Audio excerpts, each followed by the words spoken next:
예, 경청하시느라 수고가 많으셨습니다. 지금부터 질의응답 시간을 가질 것이고요. 첫 번째 우정현 교수님, 두 번째 최영숙 박사님, 그리고 세 번째 제가 질의응답에 응답하는 순서를 갖도록 하겠습니다. 예, 그러면 예. 네, 질문에 답변 드리겠습니다. 대기오염 문제 같은 경우에는 기후변화하고는 다르게 전 글로벌 협력보다는 지역적 협력에 대한 국제적인 협력에 대한 부분이 큽니다. 왜냐하면 대기오염 물질은 대기 중에서의 존재하고 있는 시간이 그 온실가스들에 비해서는 훨씬 짧기 때문에 이게 이제 전 지구적인 문제로 보통은 잘 다루지 않고요. 지역적이거나 아니면 국가적인 문제로 다루고 있습니다. 우리나라 같은 경우에는 한중일 3국의 환경부 산하에 장거리 이동 협약에 대한 연구 그리고 협력이 있었습니다. 그것이 한 20년 정도 지속되어 오다가 2019년에 한중일 3국이 서로 간의 오염을 어느 정도 기여하고 있는지에 대한 발표를 하고 그 프로그램이 없어졌습니다. 그리고 다른 조금 더 연구적인 프로그램으로 바뀌었고요. 그 부분은 그 시점에 굉장히 미세먼지 문제가 심각했고 민감했기 때문에 우리 보통은 가해자로 지목되고 있는 중국이 이제 거기 부분에 대해서 좀 불편함을 드러냈기 때문이 굉장히 큽니다.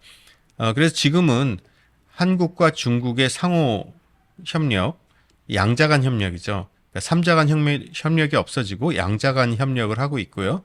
또 한편으로는 유엔의 경제사회 연구회 산하에서 아시아 태평양 지역 오피스에서 하고 있는 노스 이스트 에이시아, 그러니까 동북아 지역의 클린 에어 파트너십이라는 것이 있습니다.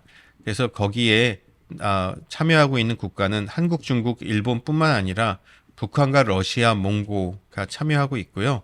아까 제가 발표 때 보여드린 내용은 상당히 많은 부분 그 협의체를 지원하기 위한 어떤 목적을 가진 연구들을 아까 말씀드렸고요.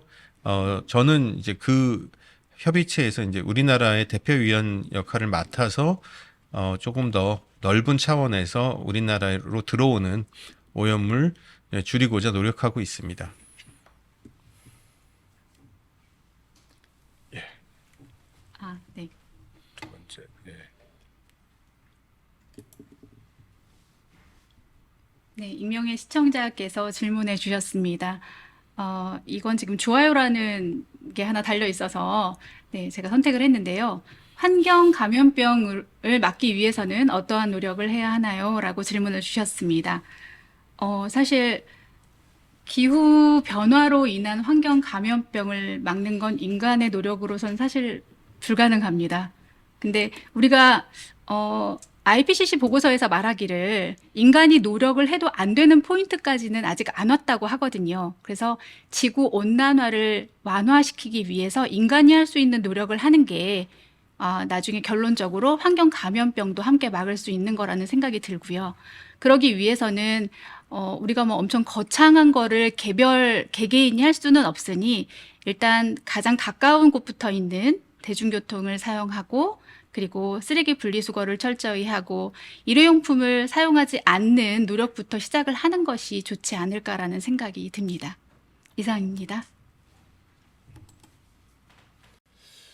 예, 질문 중에 배달 음식이 담겨주는 일회용기 중에 전자레인지 가능이라는 제품을 써도 괜찮은 건가요? 이렇게 질문하셨는데, 굉장히 최근에 배달 음식이 굉장히 보편화되면서 같이 겪는 문제라고 생각이 듭니다. 제가 아까 말씀드린 바와 같이 가능한 제품이라고 표현이 되어 있더라도 보통 일회용품에는 그 제품의 어떤 정밀도나 완성도가 좀 떨어지기 때문에 가능하면 그 제품을 유기용기나 또는 뭐 다른 우리 스테인리스 이런 것에 넣어서 사용하시는 것을 권고드리고요. 만약 그러한 것이 불가능하다면 전자레인지 가능이라는 것에 대해서 일부 사용은 가능한 것으로 생각이 듭니다. 예.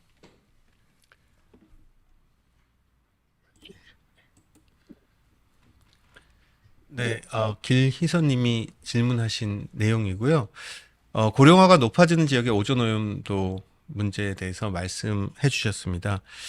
지금 오존 오염도는 아까 제가 보여드린 내용은 우리가 주로 이제 배출을 줄일 때 연소에 의한 배출 물질을 잘 줄일 수가 있고 잘 줄이고 있습니다. 그러다 보면 낙수라고 하는 질소산화물이라는 물질이 잘 줄어들고요.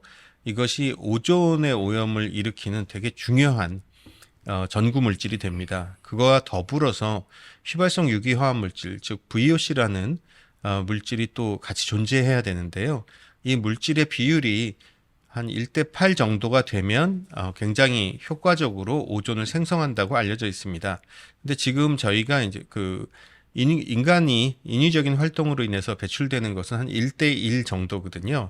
그런데 여기에 식물이 배출하는 휘발성 유기화합 물질이 있습니다. 그것은 이제 질소산화물은 없고 휘발성 유기화합 물질만 발생이 되기 때문에 우리가 질소산화물을 줄이면서 이것이 휘발성 유기화합물, 특히 식물에서 배출되는 것하고 잘 결합하면 굉장히 효과적으로 오존을 생성할 수 있기 때문에 아까 보여드린 것이 이 강원도 지역에서 많이 높아지는 현상이고요. 이것을 줄이기 위해서는 사실은 질소산화물을 지금의 어떤 것보다 훨씬 더 많이 줄여야 합니다. 물론 식물에서 나오는 휘발성 유기화합 물질을 줄여야 된다고도 생각할 수 있지만 식물은 굉장히 그거 이외에도 우리한테 유익한 어떤 것들을 많이 주고 있기 때문에 식물에서 질소산화물을 VOC 그러니까 휘발성 유기화합 물질을 극단적으로 줄이기는 매우 어렵습니다. 그렇기 때문에 우리가 질소산화물을 더 많이 줄여야 되는 것이 이제 굉장히 중요한 당면 과제라고 볼 수 있고 탄소 중립에 관련된 여러 가지 정책들도 그것을 도울 수 있다고 생각합니다. 거기에 비해서 이제 그 고령화 인구가 전원 지역에서 늘어나고 있는 현상들에 대해서 또는 전체적으로 사실은 고령화 비율이 높아지는 것은 꼭 고령화 인구가 늘어나는 것도 있지만 또 한편으로는 젊은 인구들이 유출되고 있어서 그렇거든요. 그래서 그 전반적인 오존의 발생을 줄이는 정책과 도시와 농촌 간의 어떤 밸런스를 계속 유지하는 그런 정책들이 같이 이루어져야 된다고 보고 있습니다. 고맙습니다.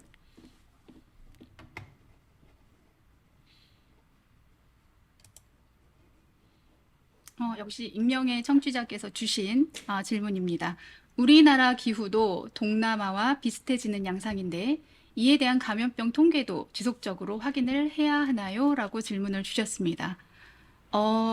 개개인께서 정말 관심이 있으시다면 뭐 이러저러한 사이트, 요즘은 검색 사이트 등이 너무나도 잘 발달되어 있기 때문에 검색을 하셔도 좋지만 질병관리청의 홈페이지에 들어와 보시면 사업별 누리집 중에 해외 감염병 나우라는 사업이 있습니다. 그 누리집 안에 들어와서 보시면 지금 현재 해외에서 일어나고 있는 감염병들의 발생 현황을 여러분들께 분석한 결과를 드리고 있습니다. 네, 그래서 예를 들면 2023년 6월 기준으로 지금 페루에서는 댕기열이 작년 대비 2.5배 증가해서 발생을 하고 있다고 하고 제 기억으로는 한 18만 명 가까이 발생한 것으로 기억하고 있습니다. 이렇게 지금 현재 우리나라를 제외한 해외에서 발생하고 있는 감염병에 대한 발생 양상을 자료로 여러분께 제공을 드리고 있으니 질병관리청 홈페이지를 통해서 한번 확인을 하시는 것도 좋은 방법일 것 같습니다. 감사합니다. 예, 다음 질문 응답드리겠습니다. 통조림 캔 내부 코팅에 에폭시 수지가 사용된다고 했는데 통조림 캔에 든 식품에 녹아들 가능성은 없을까요? 예, 아까 말씀드린 바와 같이 통조림 캔의 코팅에 여러 가지 다양한 물질이 코팅되고 있습니다.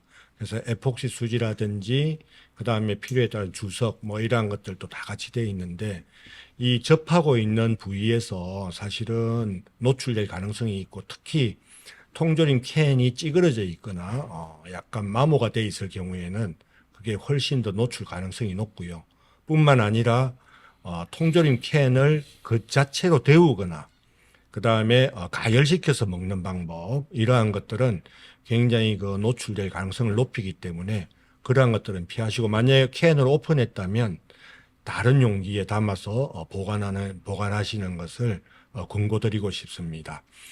예, 오늘 뭐 다양한 질문들을 이렇게 많이 올려주셨는데 실제 저희들이 이렇게 답을 다 못 해드리는 거 굉장히 송구스럽게 생각드리고요.